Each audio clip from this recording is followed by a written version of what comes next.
दिन याद कयो आ क़ुरान मिठो बाग भरिया के आहिनि दिन याद कयो आ क़ुरान मिठो शहर थियो दिल भागन वारो रहमत जाग तिरंग रता पाक कलामुल्लाह जहतरे वाह जो मता रहमत वारे बारिश में शहर समूरो आहे डुबो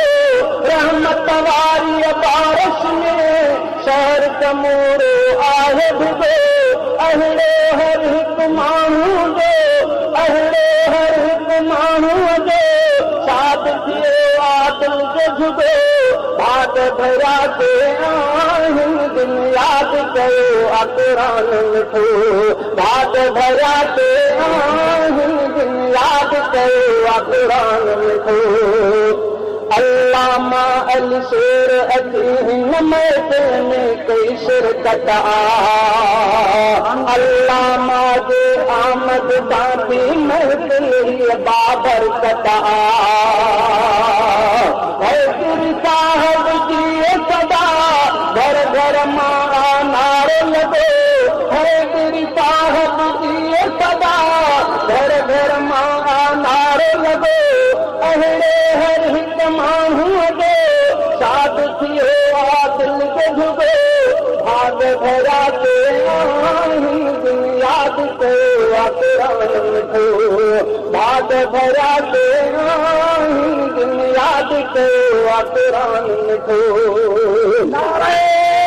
तकबीर शाने क़ुरान हज़रत अरबिया ताजुल उलूम नोमानिया मुंहिंजो शेर मुंहिंजो शेर मुंहिंजो शेर मुंहिंजो शेर नारे तकबीर साईं गुलाम रसूल बिन हिम्मत सां लॻो ही रंग सुठो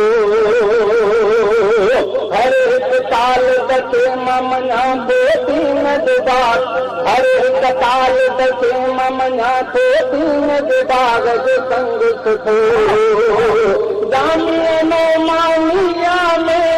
हथ जो होको आहे वॾो अहिड़े हर हिकु माण्हूअ जो साथ थियो आदिल जो झुगो भाग भरिया के आहिनि दिन याद कयो आ क़ुरान मिठो भाग भरिया के आहिनि दिन याद कयो आ क़ुरान मिठो नारे तकबीर शाने क़ुरान हज़रत अरबिया ताजुल उलूम हज़रत मौलाना उस्ताद गुलाम रसूल नोमानी साहब नारे तकबीर चाचड़ खे राम ख़ुदा जो नसीब थियो उमर रसूल अली नवाज़ जो भी आबाद अजीब थियो भक्त भरे ही अली शेरा माण्हू वठी ॼण सोन सघो भक्त भरे ही अली शेरा माण्हू वठी ॼण सोन सघो भाग भरिया के आहिनि दिन याद कयो आ क़ुरान मिठो भाग भरिया के आहिनि दिन याद कयो आ क़ुरान मिठो भाग भरिया के आहिनि दिन याद कयो आ क़ुरान मिठो शहज़ादे मीरानियत कथां सुहिणो शेर लिखो शहज़ादे मीरानियत कथां सुहिणो शेर लिखो प्यार जा इम्तियाज़ वरी उन शेर खे खोले खोले करो तुलबा हुन कलाम सिखे